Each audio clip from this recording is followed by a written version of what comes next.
Hey Eric, so here's the email that I sent to Steven, and if it's the same one that he sent to you, so you would want to download this.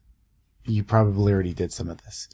And then when you try to install it, at least this was the issue he had.